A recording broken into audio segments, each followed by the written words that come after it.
Good day and welcome to another fantastic edition of Plus Sport. As usual, today is going to be entertaining and very informative as we have two great personalities doing great in the world of cycling. And so we'll be looking at women in cycling in consideration of International Women's Day.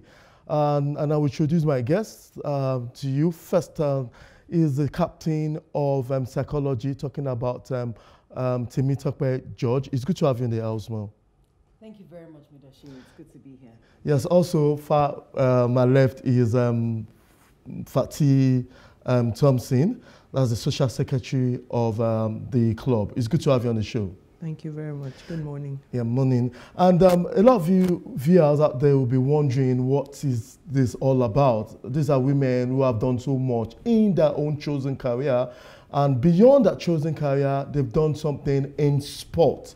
And this is not new that we know a lot of women who have 3 or 4 careers and they've done exceedingly well in that. And these women on today's program fall in that category. And I'll start with this captain.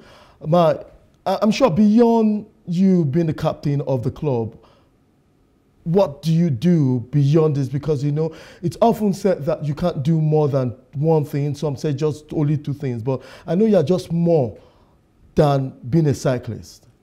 Most definitely. Cycling is my hobby, although it feels like sometimes it feels like a full-time job. I'm a lawyer. Okay. I'm a lawyer with over 2 decades of experience in the private and public sector. I currently consult in the renewable energy sector. Okay. Let me also ask you that. Obviously, the face tells so much about wealth of experience in your chosen career. Beyond being a cyclist, being the social secretary of the club, what else in combining this cycling job? I'm a real estate consultant. Okay. So we do properties, we manage properties, and we're property brokers as well. Okay. And now let's not go to the topic of the day, celebrating women in cycling. I know in the old days, we have mostly men dominating cycling, and especially in Africa here, where we have more men in cycling than women. I'll come to you. Why did you decide to have this club, Psychology, and what's the vision and the mission of the club? Okay, so Psychology Cycling Club is not my club. It's a club founded by 7 founding trustees. It's grown. It was founded in 2011. It's grown to a club of over 300 registered members worldwide. We have a lot of expatriates say that, you know, psychology really makes life very interesting and enjoyable in Nigeria for them. And many of those expatriates have moved on, but we still have quite a number still with us as members of the club. So it was founded in 2011, and I joined the club in 2013. I joined Psychology Cycling Club. After I had my 3rd child in 2012, I was thinking of what to do to lose weight and just, you know, maintain general wellness and fitness. So a friend of mine told me about psychology. So I joined Psychology in 2013. At that time, I wasn't a member of the executive committee, but I became a member of the executive committee in 2018 and became the captain last year. Okay, now that's interesting. I'm sure you must have. You're the social secretary. What benefit does it come when women participate in cycling? I mean, it's good for women that we've seen a lot of them participating. What's the benefit? Because it seems every Saturday, walking across the Third Mainland Bridge, you see a group of women, probably you, your club. What's the benefits? Well, cycling for us is a healthy lifestyle. It helps with weight loss, and it also helps you keep fit. So with that in mind, so many women have joined Psychology so that it will help their, you know, their weight loss and everything. And it is a healthy lifestyle for all of us. The orders today, still on you, the orders today is joining being a cyclist. Some said it's expensive, that it's only for elites, because I know the cost of a a bicycle and all that. So is that really stopping other women from being part of this? Or what class of women really belongs to cyclists? Should we think it has to be some certain women, or what's the motivation behind joining or being a cyclist? Fatih? I don't think it's for a certain group of women, like you say. Anybody can join the cycling club. And for us, we have like partners, or we have like club members who have like cycling stores where you can get payment plans, right? To buy your bicycles and your kits and everything. So it is not necessarily an expensive, or it is only for like a particular group of women. Anybody can cycle. Anybody can join, and then you get a payment plan to buy your kit and your accessories, and then we ride. Obviously, after all these years of engagement, I know that there's a lot to celebrate. And we are celebrating women in cycling. What is there to celebrate, and what achievement, not just the club, women in cycling as a whole in Nigeria, what do you think, from your own experience, they've achieved and going forward to this? So in Nigeria, I would say that we're doing well. We could do a lot better.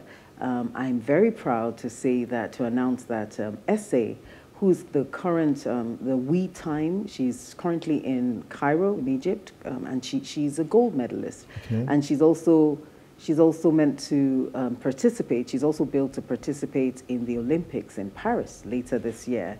And SA rides with us every now and again. When she's in Lagos, she rides with psychology. She's not, so we employ professional marshals. We call them pro marshals because they assist those of us who are amateurs, who are veterans. We call ourselves veterans, who take cycling as a hobby. There's some people that they actually are professional cyclists and they compete. We also have grassroots cyclists who we employ, who assist us, in the club to make sure our rides run smoothly and efficiently. But we're extremely proud of SA. As a woman cyclist, she's doing very well. And we're rooting for her at the Olympics in Paris. Yes.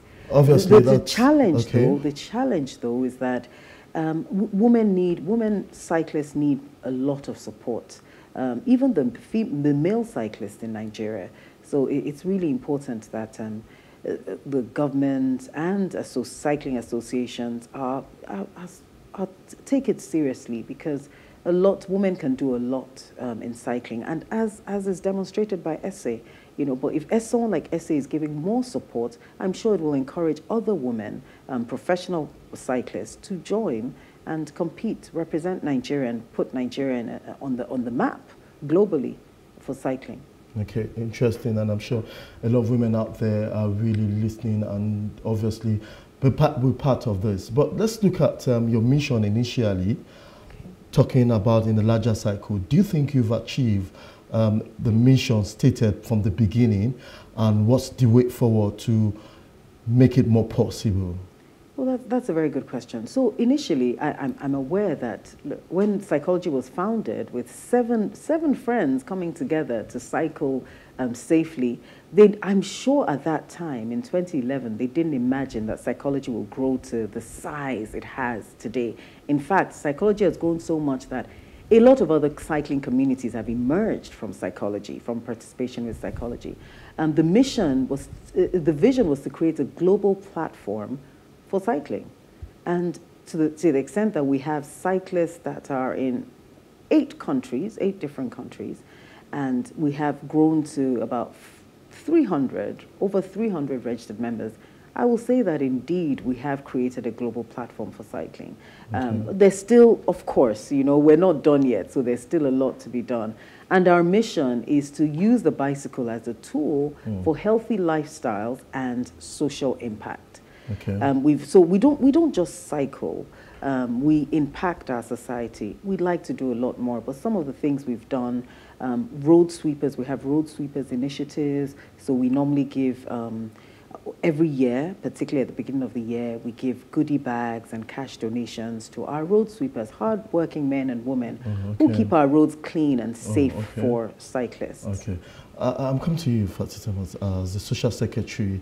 It seems to me from reports that your constitution might probably be those living on a very smooth landscape, talking about people on the island with good roads. Are you looking beyond just this set of people? Because your videos show so much of cyclists on the island, the Third Mainland Bridge, Victoria Island, Ikoyi.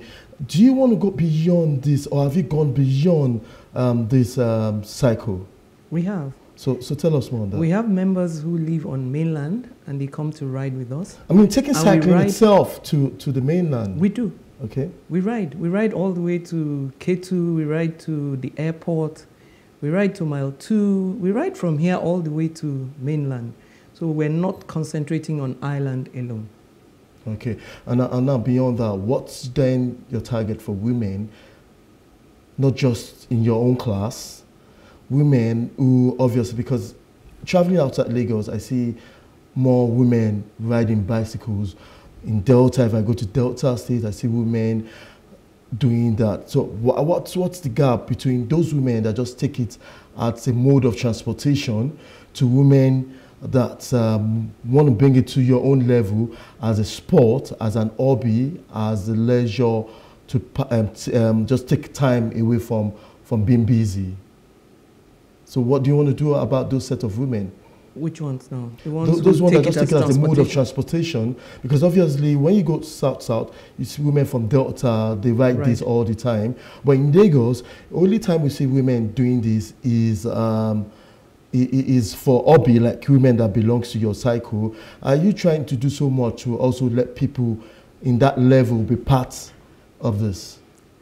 So okay. Yeah, you can answer that, the captain. So Mudashiru, what you're going to Delta? Let's talk about what we do in Lagos. Okay. So in Lagos, we partner with an organization called African Cycling Foundation that provides bicycles for girls in indigent communities to get to schools.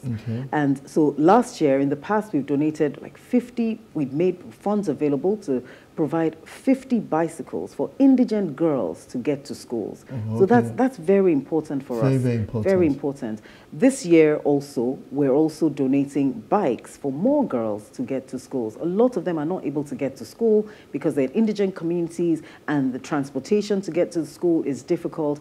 But the bicycles make that possible for them to go to school. Oh, interesting. It's important to also mention that the Amazon ride, was also just it's not just about women cycling together.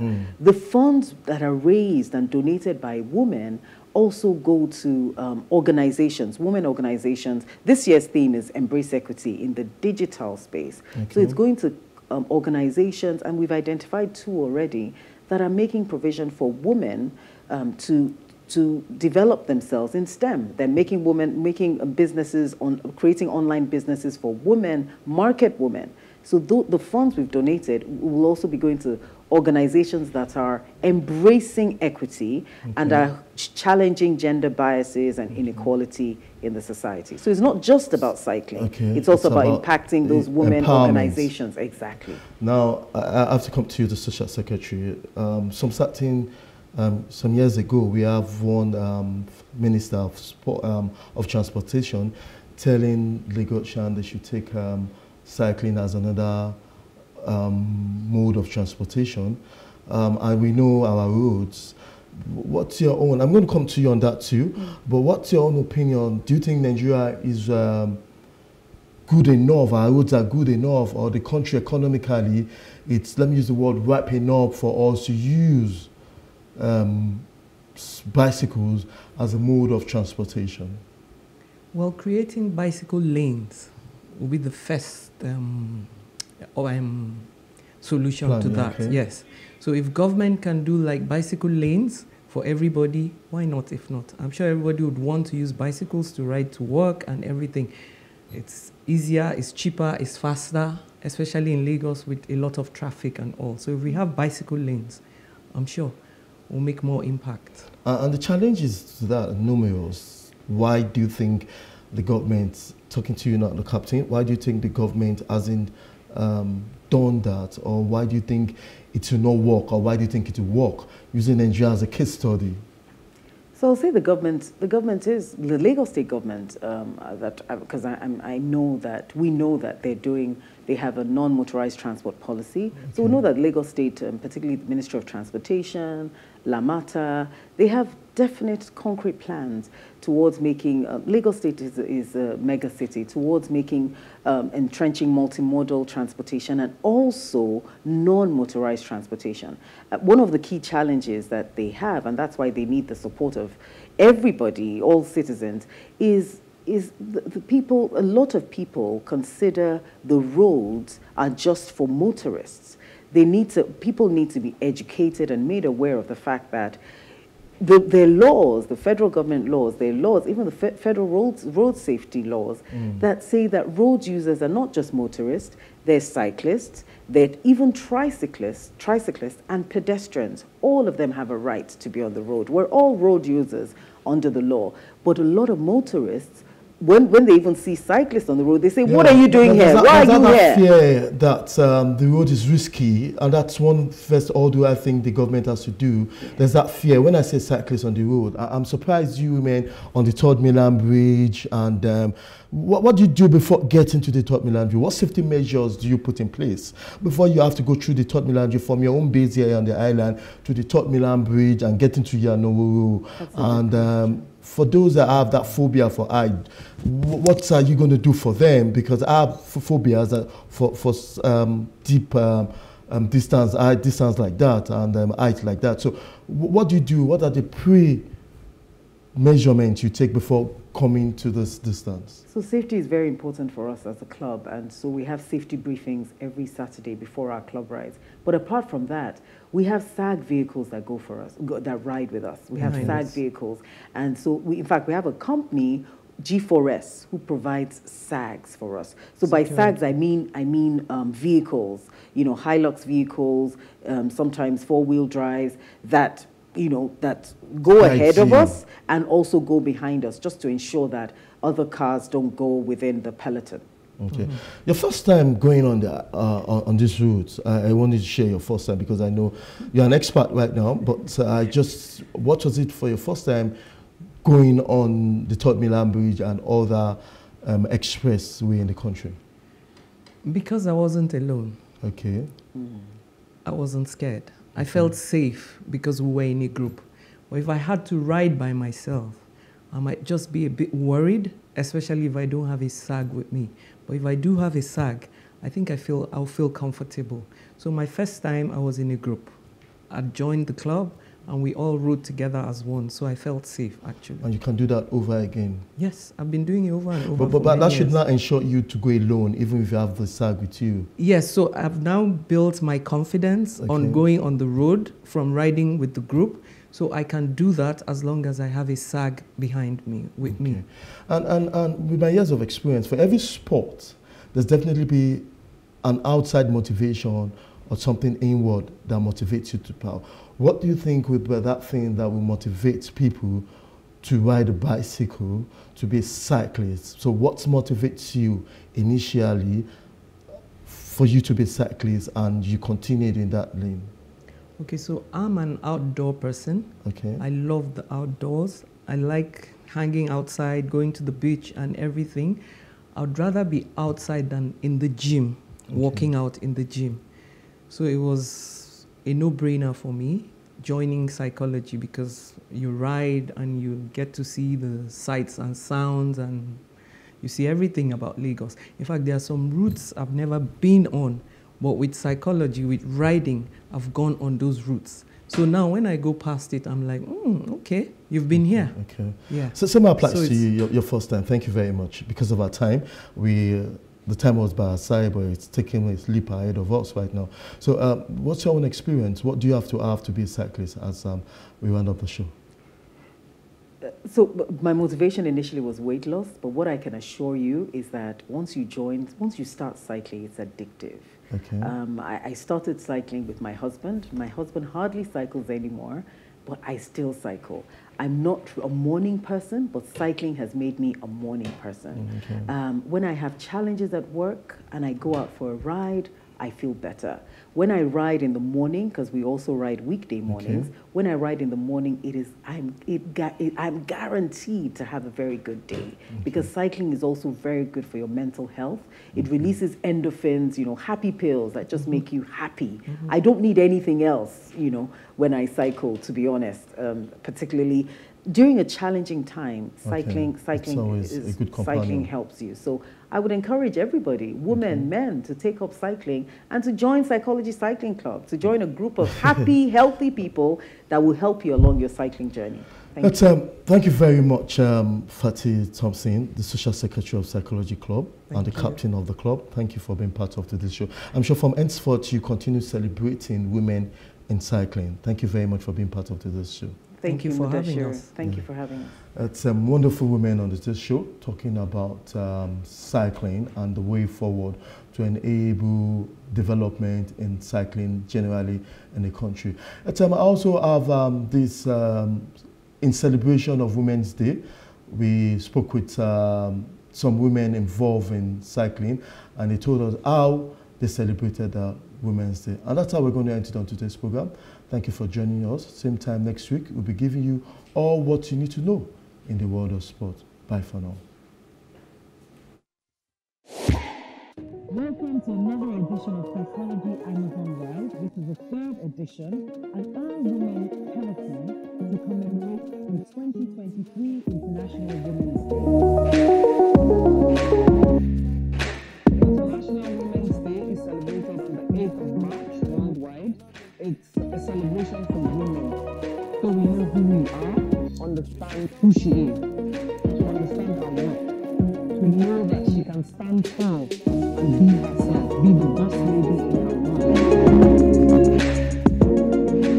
Today is the Psychology Amazon Ride. On this day every year, we've come together to ride to celebrate the International Women's Day. This year's theme is a call to action for women all over the world to come together to speak up for women to have the same opportunities and rights as men. This year's theme is embrace equity. Today, we took up from nationals at the police, and starting all the way through the 3rd Mainland Bridge, we made a short stop at Omoro, and after that, we came to a greenhouse to have breakfast. At breakfast, we shared ideas on how we can continue to embrace equity, not just today, not just throughout the month of March, but in our various spheres of influence.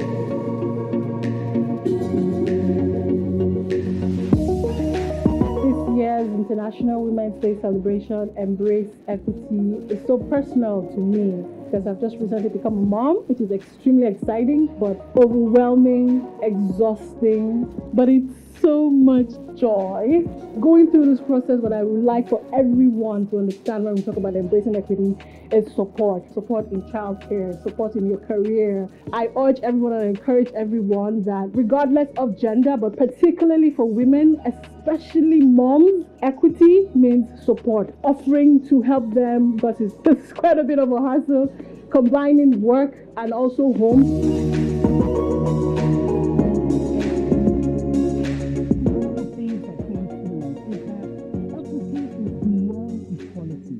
Equity is not necessarily treating men and women as equal, because men and women are not equal. They are different. It's more about considering the circumstances of each person, of women, of people with disabilities, and giving them equal access to opportunity in